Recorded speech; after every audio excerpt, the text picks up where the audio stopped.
On t'a sûrement déjà dit que pour réussir, il fallait forcément beaucoup d'argent. Que sans un bon salaire, sans héritage, sans capital, tu étais condamné à rester bloqué. Tu l'as peut-être même ressenti parfois, cette impression que ton compte en banque décidait de ton avenir. Eh bien, laisse-moi te dire quelque chose d'important. Ce n'est pas vrai. Tu peux réussir avec un petit revenu. Pas seulement survivre, mais réussir vraiment, avancer, grandir, réaliser des choses qui comptent pour toi. Parce que ce n'est pas ton revenu qui définit ce que tu peux construire. C'est ce que tu fais avec ce que tu as déjà. Bienvenue sur Mères Invincibles. Ici, on brise les idées reçues, on partage des outils concrets et on redonne de la force à celles qui veulent avancer, même dans un monde qui leur met des barrières. Aujourd'hui, je vais te partager des clés très simples, mais puissantes, pour transformer un petit revenu en tremplin. Et reste bien avec moi jusqu'à la fin, parce que je vais te donner un plan 30 jours, très clair, pour enclencher ton propre déclic. Alors, allons-y. La première clé, c'est de penser en système, plutôt que de compter uniquement sur ta volonté. La motivation, c'est bien, mais elle monte et elle descend. Si tu dépends seulement de ton énergie du moment, tu abandonneras vite. Ce qui change tout, c'est d'avoir un système simple et soutenable, que tu peux appliquer même un jour où tu es fatigué. Un exemple de système, c'est la répartition 60. 10, 10, 10, 10. 60% de ton revenu pour les essentiels. Logement, nourriture, transport, santé, facture. 10% pour l'épargne, même si ce n'est qu'une petite somme. 10% pour apprendre, pour investir dans tes compétences. 10% pour tes projets et tes opportunités. Et 10% pour tes plaisirs. Parce que la vie sans petits plaisirs, ça ne tient pas longtemps. Évidemment, tu peux adapter les pourcentages. Si tu as beaucoup de charges fixes, tu passes à 70% pour les essentiels. Et tu réduis les autres postes. L'important, c'est de garder une logique et de la répéter mois après mois. Et surtout, d'automatiser. Programme des virements automatiques dès que ton revenu tombe. Comme ça, tu décides une fois. Et ensuite, tu n'as plus à y penser. La deuxième clé, c'est d'apprendre à ralentir tes décisions d'achat. Voici une règle simple. Pour tout achat non essentiel, tu attends 24 heures. Tu notes ton envie quelque part, tu fermes ton application et tu dors dessus. 9 fois sur 10, l'envie disparaît. Et quand elle ne disparaît pas, c'est que ça compte vraiment. Et pour clarifier encore plus, crée une liste de 3 piliers. Tes 3 priorités absolues. Par exemple, pour certaines personnes, une alimentation simple et saine, la mobilité et l'énergie et connexion. Tout achat qui n'entre pas dans ces piliers est automatiquement considéré comme secondaire. Résultat, tu dépenses moins, tu te sens plus aligné et tu n'as plus cette fatigue de décider 100 fois par semaine. La troisième clé, c'est d'investir dans toi-même, même avec peu. Quand on a un petit revenu, on pense souvent qu'on n'a pas les moyens d'apprendre ou de progresser. C'est faux. Les compétences les plus puissantes coûtent souvent presque rien à acquérir. Choisis 2 compétences complémentaires et utiles. Ça peut être écrire clairement et savoir mettre en page. Ça peut être maîtriser Excel et organiser des projets. Ça peut être faire du montage vidéo avec ton téléphone et savoir communiquer en ligne. Et donne-toi 30 minutes par jour pour chacune. Mais surtout, applique immédiatement dans un petit projet concret. Si tu apprends à monter des vidéos, propose une vidéo gratuite à une petite entreprise locale. Si tu apprends Excel, refais le budget d'une association. Tu apprends en rendant service. Et très vite, tu deviens utile.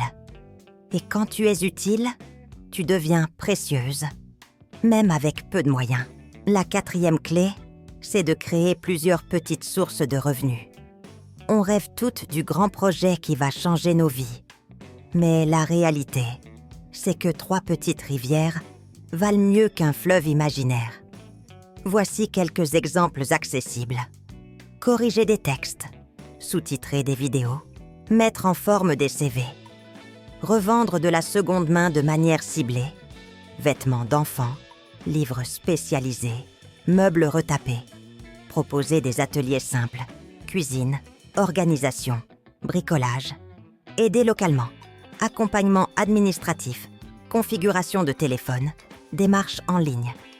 Fixe-toi 3 heures par semaine pour une de ces rivières, pas plus, et sois régulière, parce qu'en quelques semaines, tu vas avoir une preuve. Ton temps et ton talent valent quelque chose. La 5e clé, c'est de renégocier tes charges fixes. On sous-estime le pouvoir d'un simple coup de fil. Prends ta facture d'Internet, ton assurance, ton forfait mobile. Appelle ton fournisseur et dis calmement « Bonjour, je suis cliente depuis X années, mais j'ai vu des offres plus avantageuses. Que pouvez-vous me proposer pour que je reste ?» Tu seras surprise. Souvent, tu récupères 20 à 60 € par mois. C'est discret, mais cumulé, c'est énorme. Parce que 20 € économisés chaque mois, c'est 240 € sur l'année. Et ça, ajouté à tes petites rivières, ça change ta marge de manœuvre. Avant de continuer, si ces conseils résonnent en toi, pense à liker la vidéo pour qu'elle touche plus de monde et abonne-toi pour ne rien rater. Et surtout, reste bien avec moi, parce que dans quelques minutes, je vais te partager un plan en 30 jours pour transformer ton quotidien, même avec un petit revenu. La 6e clé, c'est de simplifier ta vie et tes repas.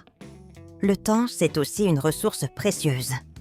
Et quand tu simplifies ton quotidien, tu récupères de l'énergie. Fais-toi un menu minimaliste de 5 repas que tu maîtrises. Pas cher, rapide, équilibré. Répète-les, varie seulement l'assaisonnement. Fais tes courses avec des listes fixes et consacre une demi-journée par mois aux achats non périssables. C'est simple, mais ça libère des heures. Et ces heures, tu peux les investir dans ton apprentissage, dans tes projets ou dans ton repos. La 7e clé, c'est d'automatiser tout ce qui peut l'être. Tes virements, tes rappels de factures, tes notifications de budget. Crée une boîte mail uniquement pour tes finances, pour ne pas te noyer dans les pubs. Mets une alerte si tu dépasses ton budget plaisir. Ce n'est pas du contrôle rigide. C'est une manière douce de te protéger contre les mauvaises surprises. La 8e clé, c'est de t'entourer des bonnes personnes. Tu n'as pas besoin de 20 personnes autour de toi. 1 ou 2 suffisent. Des personnes bienveillantes, qui croient en toi, qui peuvent parler argent, sans jugement. Et chaque semaine, prends 20 minutes pour noter tes victoires. Même petites, économiser 10 €, apprendre une nouvelle astuce, refuser un achat inutile. Ces victoires sont ton carburant. La 9e clé, c'est de connaître les ressources gratuites autour de toi. Ta ville, ton département regorge de solutions cachées. Les médiathèques proposent des ordinateurs, parfois même des formations. Les associations locales offrent du soutien administratif, du coaching, des ateliers. Il existe des aides pour la mobilité, pour la formation, parfois même des prêts d'ordinateur. Fais une carte de ces ressources. Note les lieux, les horaires, les conditions. Quand tu vois tes options écrites noir sur blanc, tu te sens moins enfermé. La 10e clé, c'est d'avoir un plan en 30 jours. Parce que la théorie, c'est bien, mais sans plan, on procrastine. Première semaine, installe ton système, définis tes piliers, choisis 2 compétences à travailler. Deuxième semaine, renégocie 2 contrats, apprends 5 fois 30 minutes, vends 3 objets que tu n'utilises plus. Troisième semaine, lance une petite offre, pas parfaite, pas énorme. Une preuve de valeur. 4e semaine, ajuste ton système, note tes progrès. Ajoute une 2e petite source si tu peux. En un mois, ton revenu n'a peut-être pas explosé, mais ta trajectoire a changé. Et c'est ça, le vrai progrès. Et laisse-moi ajouter quelque chose d'important. Ne laisse pas la honte te freiner. Avoir un petit revenu ne veut pas dire échouer. Tu as le droit d'apprendre, de commencer, de progresser à ton rythme. Tu as le droit de dire non à certaines choses et de dire oui à ce qui t'élève. Ta dignité n'a pas de prix. Une autre chose essentielle, apprendre à raconter ta valeur. Quand on débute, on minimise toujours ce qu'on sait faire. On dit « Oh, ce n'est que du montage basique » ou « Ce n'est que de l'aide administrative ». Mais pour la personne en face, c'est énorme. Apprends à dire clairement qui tu aides, avec quoi et pour quels résultats. Par exemple, je mets ton CV en forme pour que tu décroches plus d'entretiens. Ou je transforme ta vidéo longue en 3 extraits prêts à poster. Tu n'as pas besoin d'être la meilleure. Tu dois être clair, utile et fiable. Et surtout, protège ta santé mentale. La comparaison est un poison. Ne passe pas tes soirées à te comparer à des gens qui montrent seulement le meilleur de leur vie. Mets-toi des règles simples. Pas d'achat après 10 heures du soir. Pas de décision financière quand tu es épuisé. Bois de l'eau, marche, dors. Un esprit reposé prend de meilleures décisions. Et ces décisions, cumulées, changent ton avenir. Et maintenant, un petit bonus. Teste le défi des 10 € et le défi du 1%. Chaque semaine, trouve un moyen de gagner ou d'économiser 10 €. Et chaque semaine, améliore un domaine de ta vie d'1%. C'est petit, mais cumulé, c'est énorme. Merci d'avoir regardé jusqu'au bout. Si cette vidéo t'a aidé, abonne-toi et active la cloche pour ne rien rater. Laisse-moi un commentaire. Quelle clé tu vas appliquer dès cette semaine? Et surtout, va voir les shorts publiés cette semaine. En quelques secondes, ils te donneront des rappels et des exemples pratiques pour compléter ce qu'on a vu ensemble. Rappelle-toi, même avec peu, tu peux beaucoup. À très vite.